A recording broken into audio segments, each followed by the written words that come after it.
think of great scorers as having pretty fadeaways or nasty go-to moves, but LeBron's physical dominance and fantastic feel carved out hyper-efficient shots, and he balanced those shots with a respectable outside game. This was a shift from his younger years, where he was near the bottom of the league in outside shooting percentages, but in Miami he jumped above league average on his long-range shots.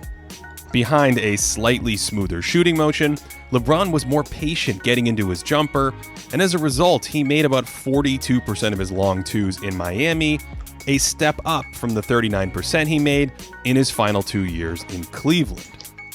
He also improved by more than 3 percentage points from downtown, after making only 34% of his threes between 2009 and 2011.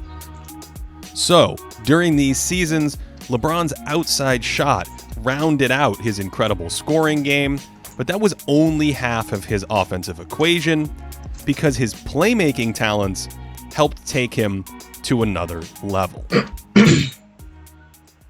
Training in the pool. Baby, we can go anytime. You just let me know what's good for you. You can't get through Detroit training in no pool.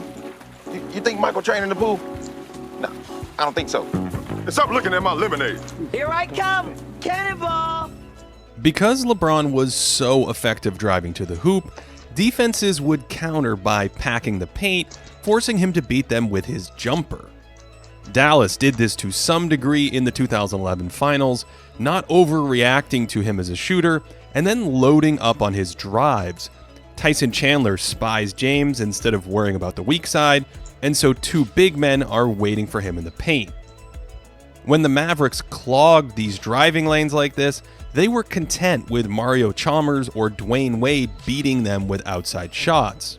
There was more to LeBron's huge scoring drop-off in that series than just Dallas's defense, but 2 years later, a fantastic Spurs team packed the paint again and made LeBron's driving gaps as narrow as possible.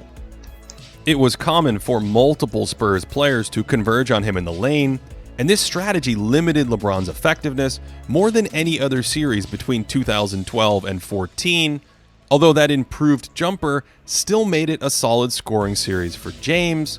And this is where a more diverse scoring arsenal made him so difficult to slow down, not only with outside shots, but by playing out of the post.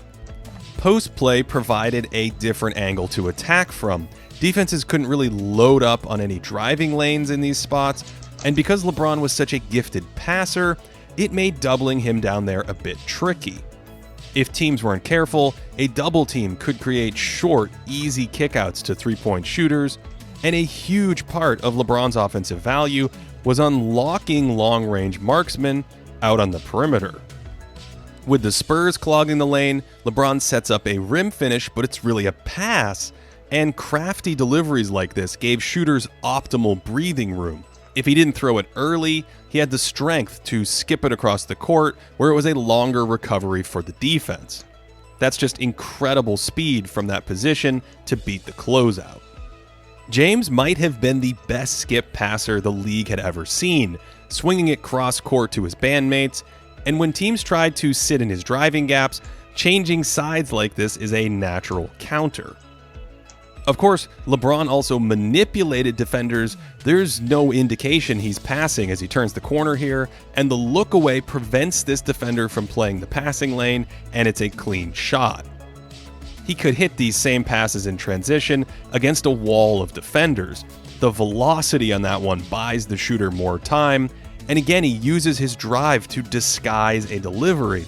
That move sent Kevin Garnett in the wrong direction, giving Mario Chalmers all day to shoot. That driving pressure and a powerful dribble took him right into the teeth of the defense, where he could spray it around to wide open shooters.